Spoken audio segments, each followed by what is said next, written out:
Hello students. Last time पे मैंने आपको भारत मात्रात्मक विश्लेषण क्वांटिटेटिव एनालिसिस शुरू किया था और आज हम उसका दूसरा पार्ट प्रिसिशन से स्टार्ट करेंगे। एक ही राशि के मान ज्ञात करने के लिए इसके प्रयोग को बार बार दोहराने पर एक से मान प्राप्त हो तो इसे प्रिसिशन परिशुद्धता कहते हैं। उदाहरण, जब एक हैलाइड पदार्थ का परीक्षण एक ही प्रयोग द्वारा 3 बार किया जाता है तो हैलोजन का प्रतिशत 30.48, 30.47, 30.49 तथा 30.62, 30.42, 30.58 प्राप्त होता है। तो ये मान व्यक्त करते हैं कि प्रथम सेट के तीनों मान दूसरे सेट के तीनों मानों की तुलना में अंतर कम है, अतः प्रथम सेट के परिणाम अधिक शुद्ध हैं। तो परिणामों की शुद्धता ज्ञात करने के लिए हम जो रीडिंग्स देखते हैं उनके आधार पर हम बताते हैं कि जो भी हमने मान ज्ञात किए कौन से मान शुद्ध हैं। परिशुद्धता को माध्य विचलन, आपेक्षिक माध्य विचलन, मानक विचलन के रूप में व्यक्त किया जा सकता है। पहला, माध्य विचलन। किसी राशि के सभी मापों के माध्य मान तथा इन मापों में से किसी एक विशेष माप के बीच का अंतर को उसका विचलन कहा जाता है। जब बहुत सारे प्रेक्षण उपस्थित हों तो उनका माध्य निकालकर उस माध्य मान में से सारे मानों का विचलन ज्ञात करके उन्हें जोड़कर प्रेक्षणों की संख्या द्वारा विभाजित करने पर प्राप्त विचलन माध्य विचलन कहलाता है। या प्रत्येक प्रेक्षण परिणाम तथा माध्य मान का अंतर ज्ञात करने पर उसमें से जोड़कर कुल प्रेक्षणों की संख्या से भाग देखते माध्य विचलन कहलाता है। यहाँ पर हम देख रहे हैं माध्य विचलन डेल्टा एक्स ओरिजिनल और प्रेक्षण के मान का माध्य और एन प्रेक्षण मान की कुल संख्या। तो इस तरह से हम माध्य मान ज्ञात करते हैं। इसी तरह से रिलेटिव मीन डेरिवेटिव्स, आपेक्षिक माध्य विचलन। सामान्यतया माध्य विचलन को आपेक्षिक माध्य विचलन के रूप में व्यक्त किया जाता है। इसे परसेंटेज या भाग प्रति हजार के रूप में व्यक्त किया जाता है। आपेक्षिक माध्य विचलन प्रतिशत में d/x × 100, ये इसके आपेक्षिक माध्य विचलन ज्ञात करने के सूत्र हैं। x original minus x bar upon x बार और भाग प्रति हजार पे ज्ञात करने के लिए epsilon x original x bar upon x bar into 1000। बिना परिशुद्धता के हम एक्यूरेसी को नहीं देख सकते, इसलिए एक्यूरेसी को हम इस तरह से निकालते हैं। एक तो हम निकालते हैं एक्यूरेसी को माध्य विचलन करके और दूसरा हम निकालते हैं आपेक्षिक माध्य विचलन करके। तीसरा हम परिशुद्धता निकालने के लिए मानक विचलन का हेल्प लेते हैं।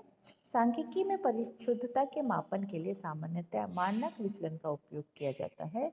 इसे प्राप्त करने के लिए प्रत्येक मापन के माध्य विचलन का वर्ग जोड़कर उसे n-1 से विभाजित किया जाता है।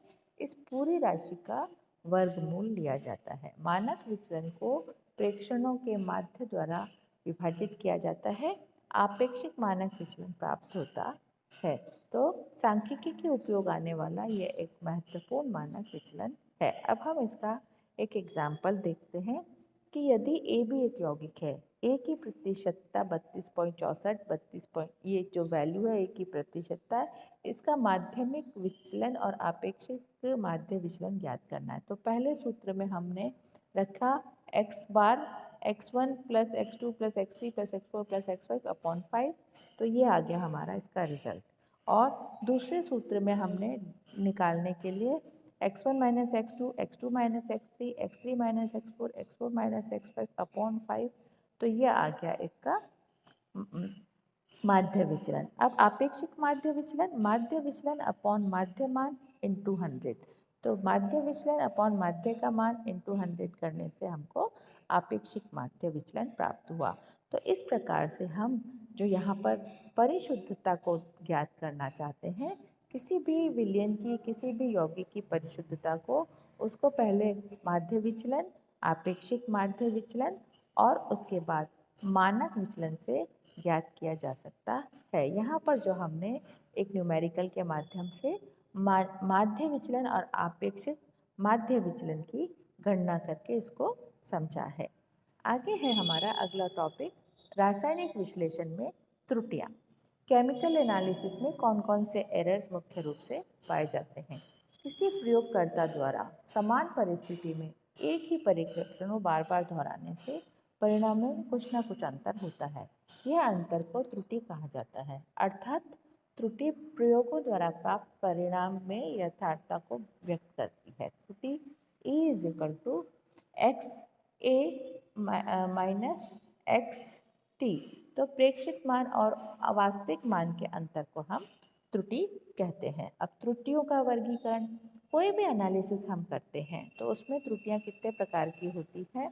निर्धारित या स्थिर त्रुटियां, अनिर्धारित या आकस्मिक त्रुटियां। निर्धारित या स्थिर त्रुटियां ये वे क्रमबद्ध त्रुटियां हैं जिनका परिणाम निर्धारित किया जा सकता है एवं सरलता से इसके कारण का पता लगाया जा सकता है।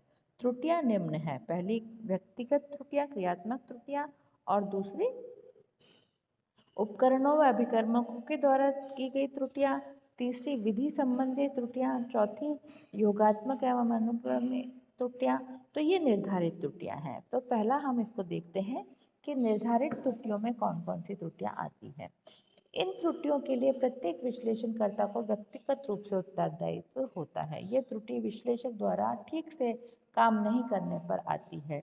उदाहरणार्थ, अवक्षेप को स्थानांतरित करने में आपने ध्यान नहीं रखा, पूरा आपने सुखाया नहीं, तो आप खुद कैसे काम करते हैं? इस पे ये व्यक्ति के खुद के कार्य प्रणाली पर जो त्रुटि है उसको हम क्रियात्मक या व्यक्तिगत त्रुटि कहते हैं। दूसरी त्रुटि है उपकरण व अभिकरण के कारण।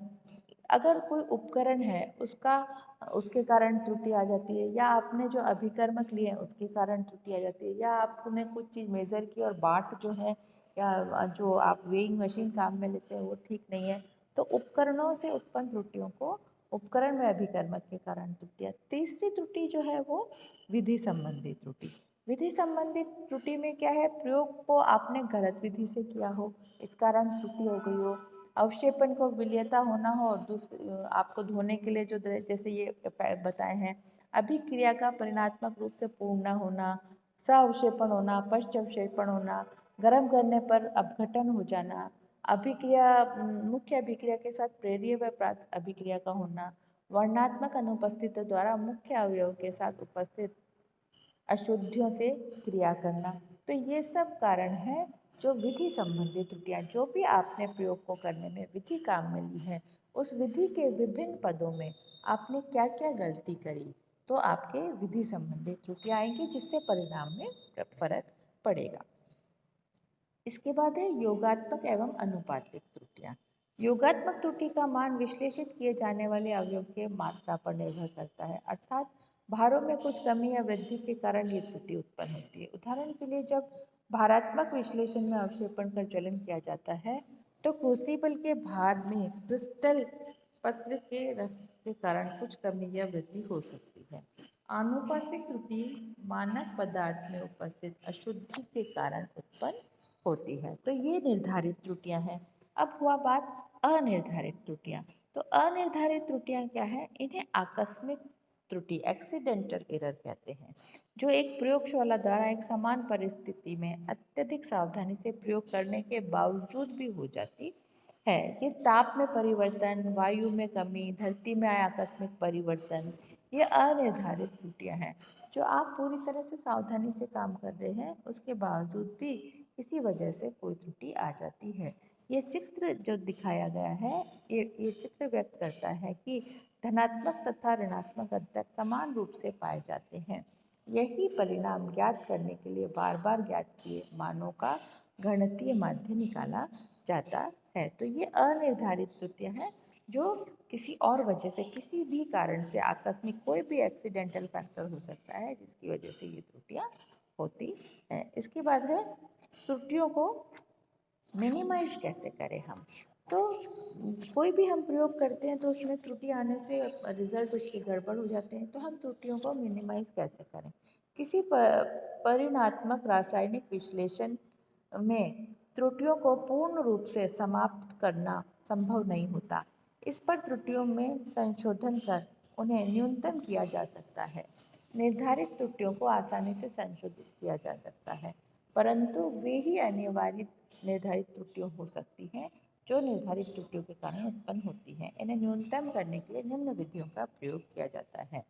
पहला, उपकरणों का अंशांकन और माप में संशोधन। जो भी हम उपकरण काम में लेते हैं वो कैलिब्रेटेड हो, वो उनको कैलिब्रेट करो कि भाई हम 10 ml की पिपेट में हमको 10 ml ही मिल रहा है क्या, ये कैलिब्रेशन करना है। दूसरा, ब्लैंक निर्धारण। जब कोई त्रुटि अशुद्ध अभिकर्मक के उपयोग के कारण उत्पन्न होती है तो इसके निराकरण के लिए ब्लैंक निर्धारण किया जाता है।